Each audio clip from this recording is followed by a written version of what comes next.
Hi, everyone. It's so nice to see you today. Another Friday. We changed the time. Hopefully more people are able to attend later in the day. Sometimes noon and lunchtime can get a little hectic. So just hoping that this would accommodate you better. So today I'm going to talk a little bit about relationships. My hope is that you can take a sense of what might be going on in your relationships, how you can improve them, and what about you in the dynamic, in the relationships, what type of relationships you establish, and what happened throughout your life. How does that inform your responses and maybe reactions in a relationship? So something that's really important to know is that we exist in relationships. So there is this notion of a self, somehow separated from the rest.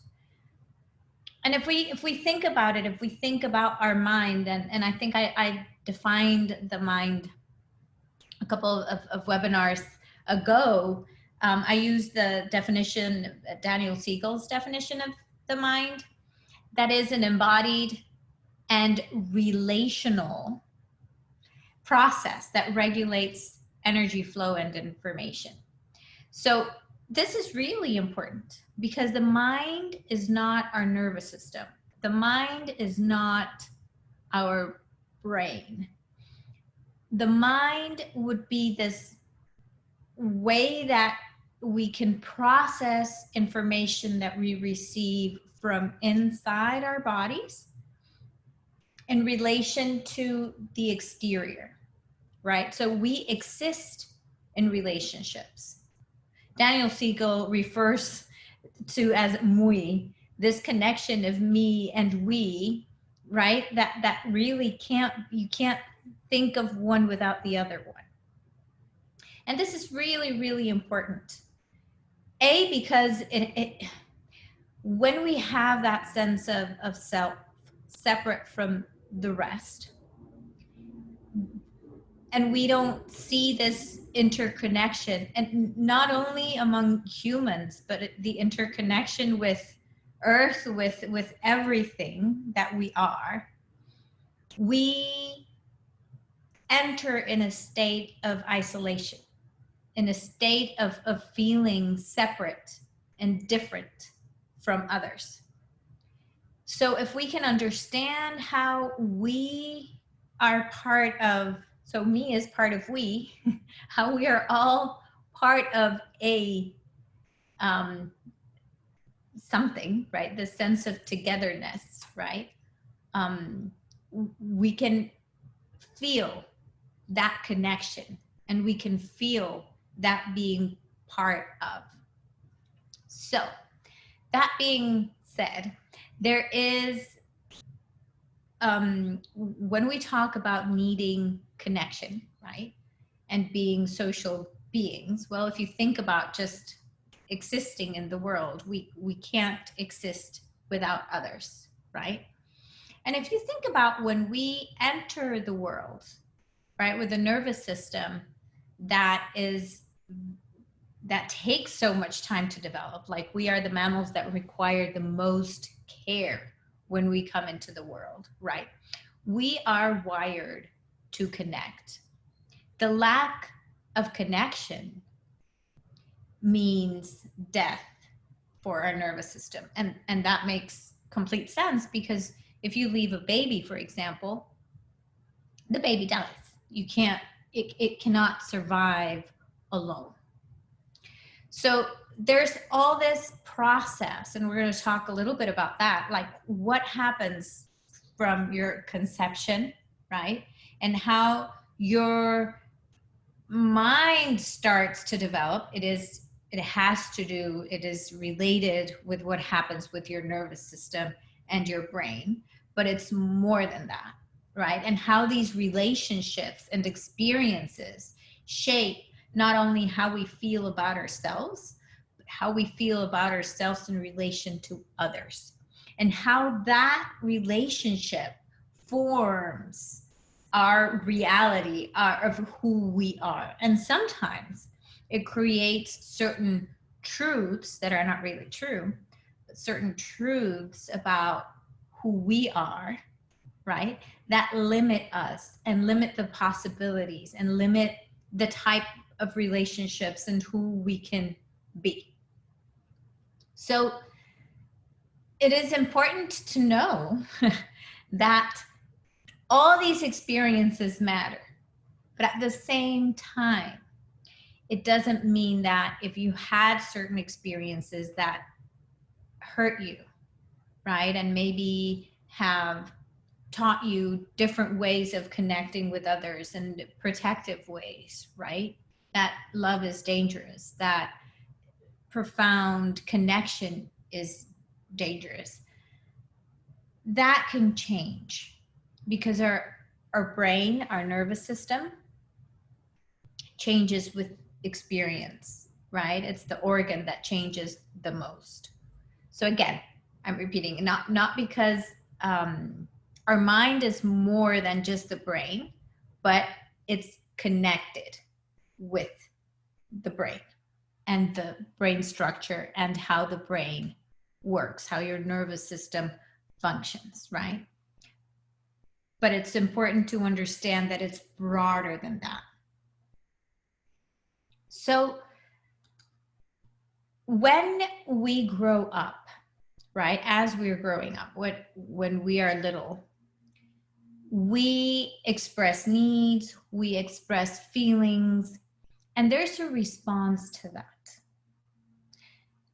That response from whomever is taking care of us impacts how we relate with our needs and with our feelings.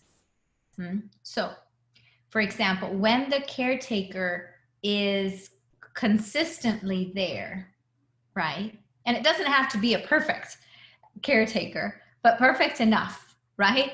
Good enough to respond to our needs, to listen to our feelings, to be tuned, right, with where we are.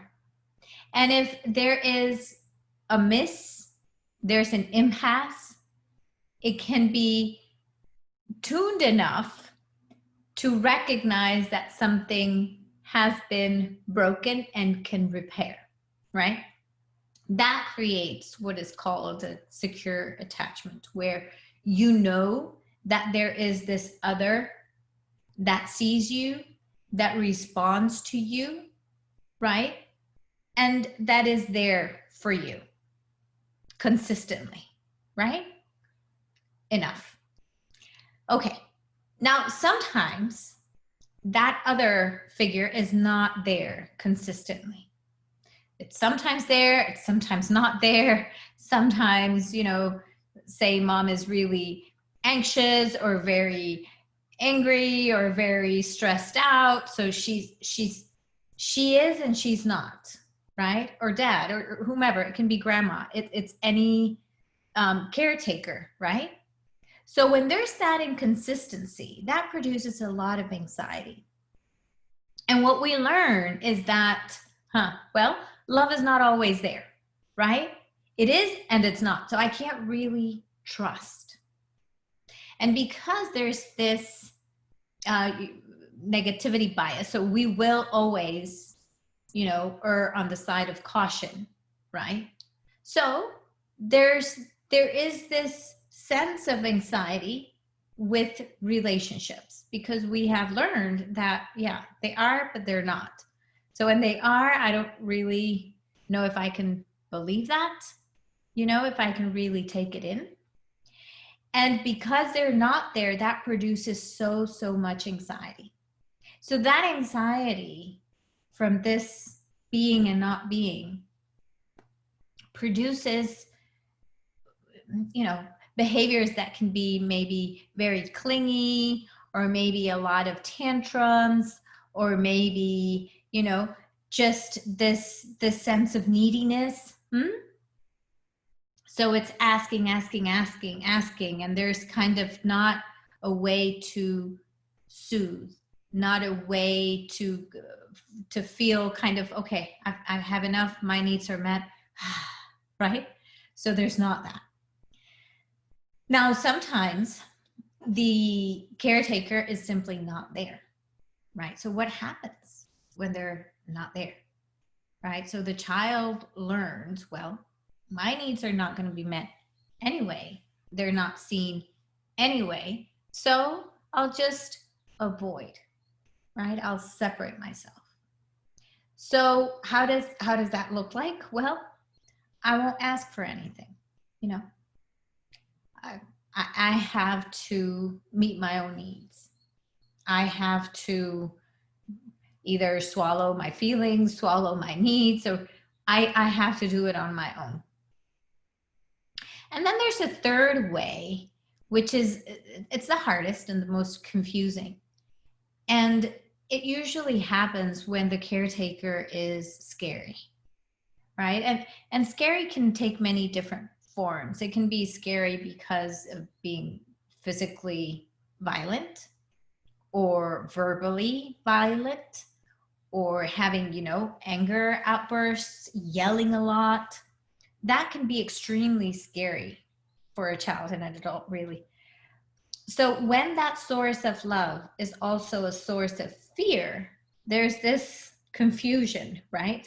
There's these two forces that are completely opposite and in conflict, right? There's this force, this need to connect that we talked about, and we need to connect to survive. But we also need to run away from pain to survive. So there's these two survival forces, right, that cannot coexist. So what happens is that the child, the way the child responds is a yes and no, right? So for example, yes, say mom comes to soothe, right? And the child really wants that, but it'll push her away. Or if, you know, if the mom gives the child a little toy, just, you know, to distract and look at this, take it and throw it away. There's research done on this, and there's even a child that would, you know, when there's this separation time with mom and mom comes back, the child just runs towards mom and then stops. So that's kind of that, you know, that need to go and connect, and then that need to remove from fear. Okay, why is all this important? All this is important because that is when we learn about love, relationships, my needs, my feelings, right? How were needs expressed at home? How did I express my needs, and what happened when I expressed my needs? How did I express feelings? How did I express love? How did I express anger? And how was my love, or my expression of love, my expression of anger, how was it received? What happened? So all those things shape my needs matter or no, I'm important or no, I'm invisible, right? Or I'm not good enough, whatever that is, right? With, for example, authoritative type of parenting, right? Or judgmental, there is that sense of shame and guilt and not being enough, right? I can never satisfy. So all these, which I was saying at the beginning, they create like this type of belief, right? A truth that we start living with, right? They impact and they become part of us.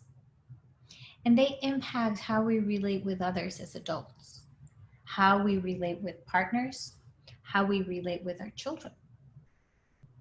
And what happens, right, if we are not aware, if we don't slow down, and question ourselves, how has my upbringing, how has my relationship with my parents affected me, affected how I feel towards myself, affected who I am today, affected when I react, when I get mad, what is it that I'm here? What makes me mad about this? What about me in all of this?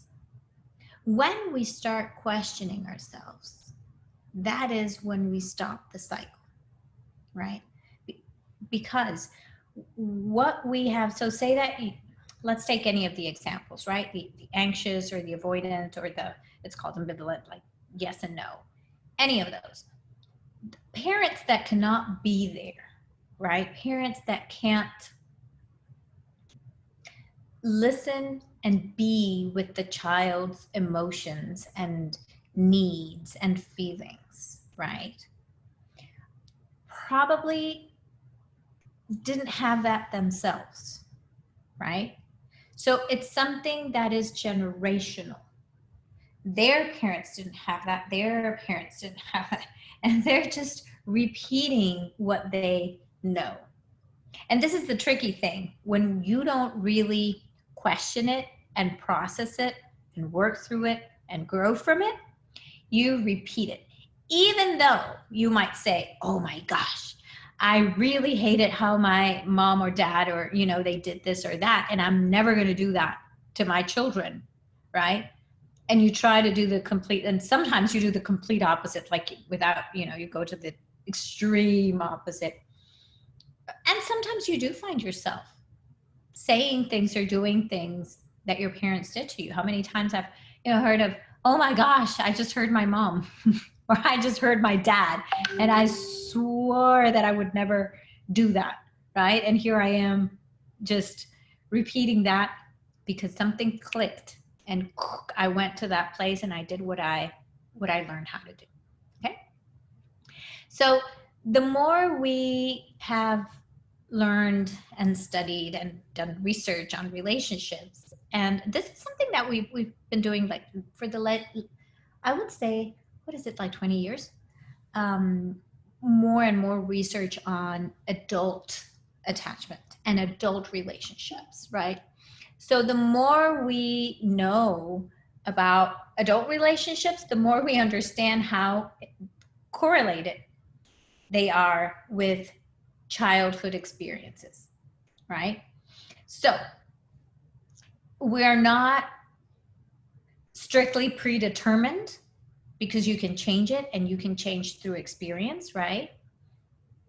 The thing is to be aware, to really take it in and to give meaning, like I was saying in another webinar, right? Just awareness is not enough, right? We need to give meaning, right? And re-signify our experiences and put them together in this coherent narrative. So what happens when we are adults? So you might recognize yourself in any of these examples that I gave you, right?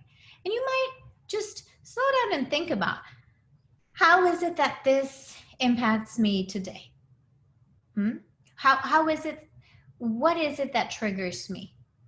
How do we, when my partner and I fight or when we disagree, how does that go? How does it go, right? So when we are in a relationship, there's these two muis that are now connected, right? And what happens is that when we miss each other, right? In moments when we are feeling insecure about the other person's love, right? When I'm feeling abandoned or when I'm feeling rejected by this other person, right? We go to our protective mode. And our protective mode sometimes goes like really going after and seeking connection, right? The thing is that usually when that seek to connect comes from a protective place, it usually comes with anger. It usually comes out as criticism. And there's another way that we respond, again, to protect the relationship because we don't want to fight, which is shutting down, right? I don't want to fight. I don't want to talk about it. I told you, not today, not right now, right? So shutting down is a way of not fighting, but shutting down is also a way of abandoning. It comes out as abandonment, right? There's nothing. There's complete disconnection. So what happens when there's either this criticism, angry criticism, or and shutting down can be very angry too, right? It can be a very angry silence, right? So, or coming in with silence, which is disconnecting, right? Both generate a sense of insecurity in the other person, right?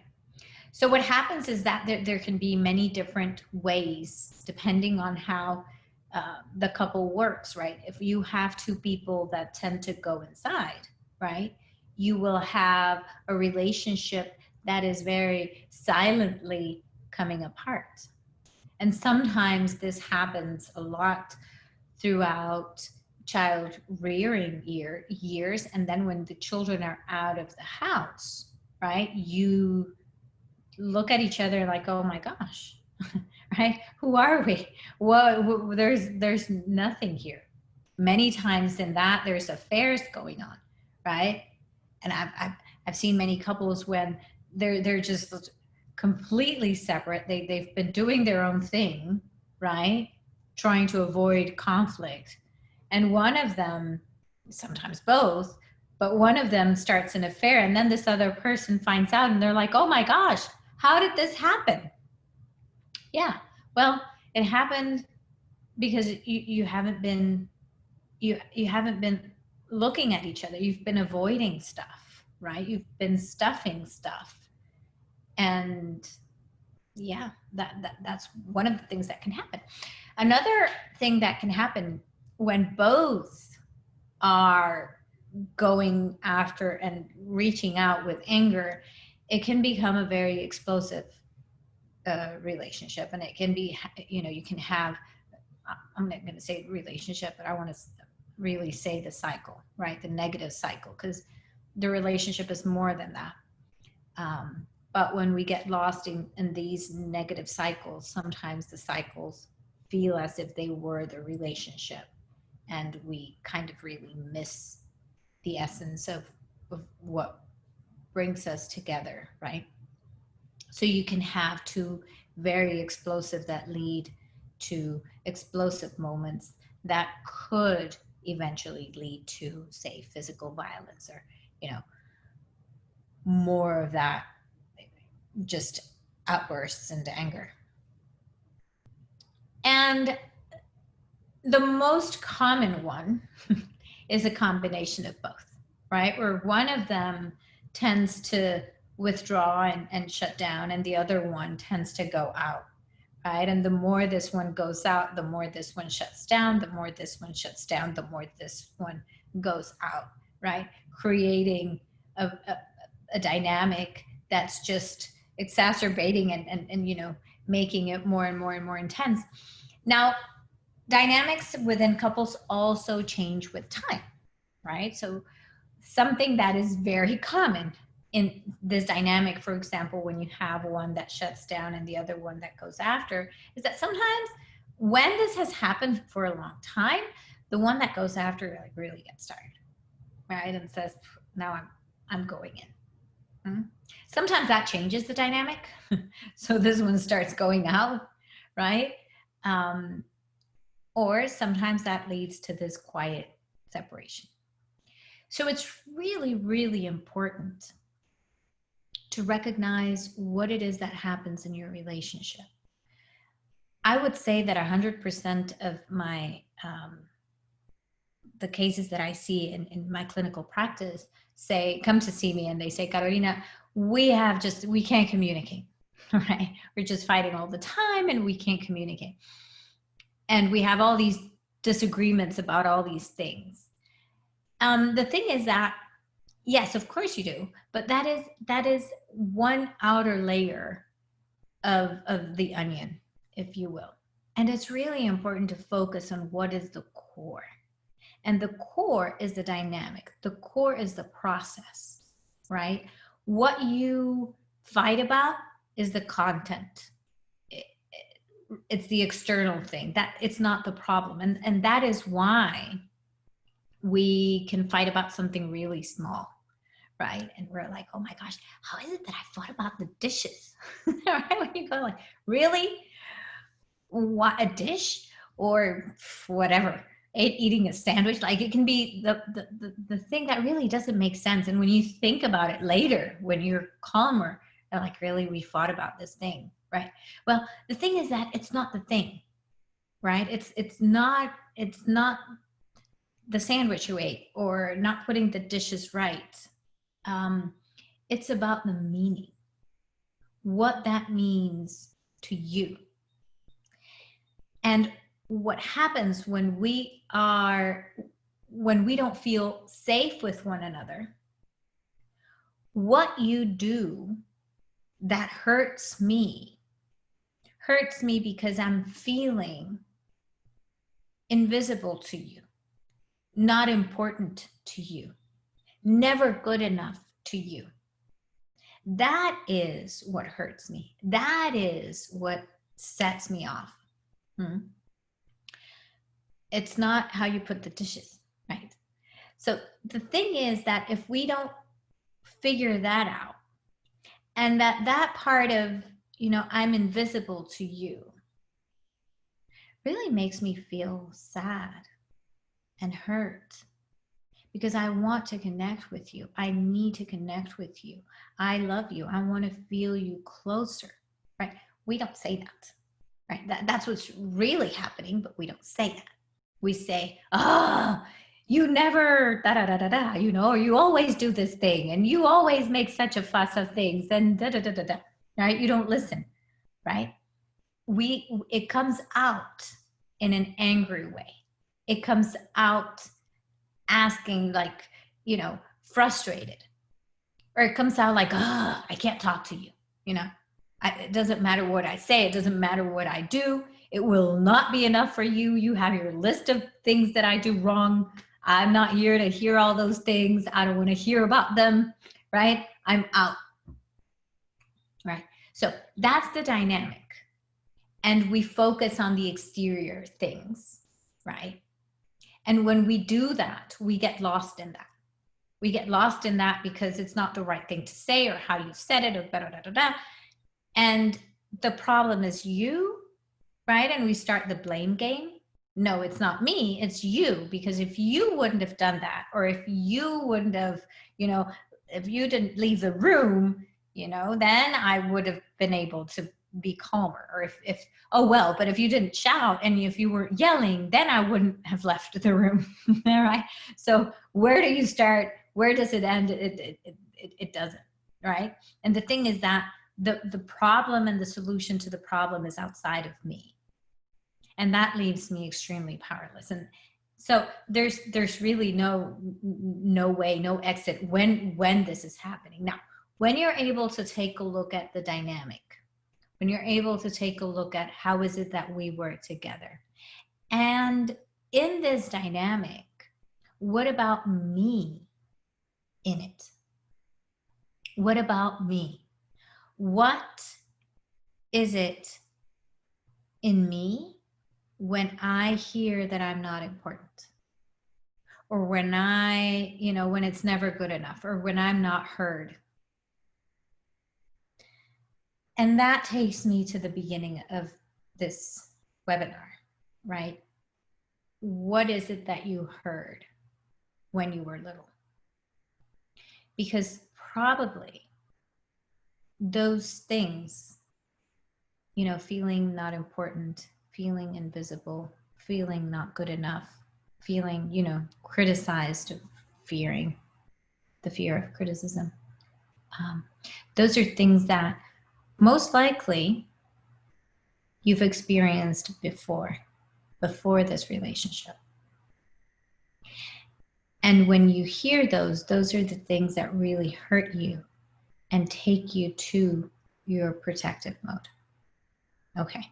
Now, when we're able to do that, right, that becomes our own personal work, because that you can work on. Now, when we are working with couples, it's important to recognize both things, right? To recognize, what about me in this, right? What touches me, and what takes me to that place of, needing to protect myself. That's mine. Now, if each one can see that in themselves, that's one big step. Now, what happens between us? Because most likely, when you reach a point where this is very, very intense, there have been several moments and experiences of rupture. They're called attachment wounds. Moments when you have been abandoned by your partner. Moments when your partner really wasn't there for you, right? Where you felt betrayed. When you felt, so because this happens tiny, and then there's these, when there's this wound that happens in the relationship and it's not fully healed, right? And many times we're like, okay, well, I'll let it pass, but it's still here, right? It hasn't really been resolved. So those two things are really important. What happens with my own history that leads me to react in the ways that I react? So how can I recognize, how is it that I react? What is it that I do to protect myself and to protect the relationship, ironically? How does that affect the relationship, right? And what can I do to work on that? That's one thing. Now, another thing is, what has happened in our relationship? What are those moments where something broke? How have we dealt with that? Have we really? Because every moment, remember I told you at the beginning when we were talking about secure attachment, secure connection, and that I was telling you that it needed to be good enough, right? So that good enough has to do with accepting that there are moments of wounds. It is part of relationships. There's not a perfect relationship. There just is not, right? That you can be 100% attuned all the time and perfect. No, we don't. So there are times when we miss that, right? So remember I was telling you, it's recognizing that I missed it, and how can I repair it? So it's in the repairing that we grow. And actually repairing it can bring us together in a stronger way. So now go back to the adult, right? So have we really repaired this wound? Am I really past it? Can I believe that you have learned from it or whatever? And what happens usually is that it has been, when we haven't really worked through it, right? There's kind of a repetition of things, and there's more, I'm more guarded. I can't fully believe you, and the other person that's like, well, how much, how many times, how long, there's that impatience of understanding that, yeah, sometimes wounds are big ones, sometimes betrayals are big betrayals. And it does take time to heal. And it does take time and patience and to be there, to learn to be there with all of this and all these feelings, right? Okay, excellent. So let me see, I'm going to look at my notes just to make sure that I'm not forgetting anything. So one thing I wanted to talk about. So there's a concept, it's called neuroplasticity. I don't know if you've heard of it, but what neuroplasticity means is that our brain changes with experience. I've talked about that. But the thing is that we used to believe that, neurons didn't multiply and that, the brain is this way and it stays that way. And we now know that that is not the case, right? Experiences can actually change the structure of your brain, right? When you experience a lot of trauma, for example, a lot of pain.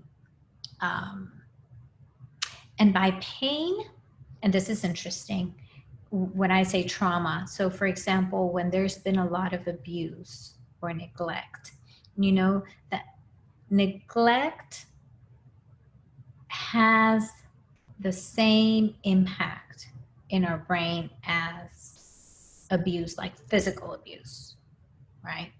So it's as damaging, if not more, than physical abuse. So what happens is that certain parts of our brain that are the protective, right? What your amygdala, all this circuit that is triggered when we are in danger, right? Research shows that those parts of your brain are bigger. So if they are larger, right, they are more sensitive. So it's easier for us, to hear that, right? I'm abandoned, right?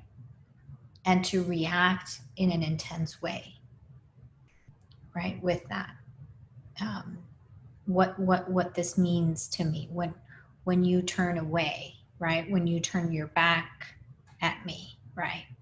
I am being abandoned. And if that has happened to me when I was little, right? And I haven't processed it, my reaction will be very intense. And there's different parts of our brain. There's another part of our brain that is called the hippocampus. That what it does is puts, one of the functions it has is to put things in the context of time.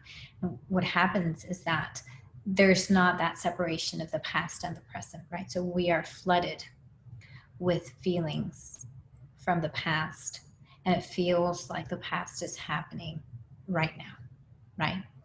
So it's really important to recognize my experiences, how they shape me, what they are, how they touch me today, and also to know that about your partner. Because when you know that, right, you can be more compassionate. So right now if there's been this intense, say, abuse, right, and trauma, you can be more patient. And if you're more patient, you will help your partner regulate the feelings. That's called co-regulation, right? You're going to be able to hold and say, it's okay, right? Right now you're not being abandoned. I'm here. So that helps calm things down. So that's why when we work with, in terms of a relationship, it's important to be aware of oneself and also learning what those points are, and all those experiences in your partner are very helpful. Again, to be more compassionate. And that helps us kind of let our guard down. When we let our guard down, things don't escalate as much, right? It's not as intense. Our fights are not as intense. And sometimes it doesn't happen at the same rate, right? Because of who we are and the experiences we might have had. But when you work together towards it, right? Sometimes one might be more patient and more, able to find self-regulation and help the other one. And eventually the other one will start growing and getting into that, and hopefully, finding that common space of ideally self-regulating. And if we go into a state of danger, stress, right, we are able to calm down and soothe. Okay. I hope this was helpful to you. I really, it's important to be connected with yourself, to find that place to self-regulate, and talk with your partner. Learn about their experiences. Learn about what about them that triggers them. And maybe opening up these discussions, maybe opening up some deeper conversations can help you connect in a better way. If you find yourself in a relationship, in a moment where, you know, don't wait, look for help. There's something about mental health and reaching out in that sense that is hard to do. You know, it's like as if we were weak if we look for help, or, you know, this is something that I can do. And sometimes we just don't have the tools, or we don't see it.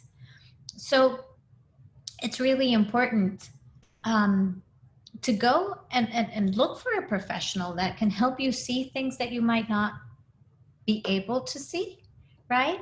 And to provide you the tools that you might not have developed. And you can't do that on your own, right? You need someone from outside to see and say, okay, maybe this is going to be helpful for you. And when we talk about relationships, right, ways of connecting again, ways of just de-escalating that cycle and learning about each other, and growing as you do that, and growing together as you do that. Well, it was a pleasure to be here with you today. I really hope this was helpful, and I look forward to seeing you next week. Until then, if you have any questions, feel free to email me, feel free to contact me on my Facebook page, through my website. There's different ways that you can get in touch with me. I look forward to seeing you, and I really hope this was helpful. Take care, everyone. Bye.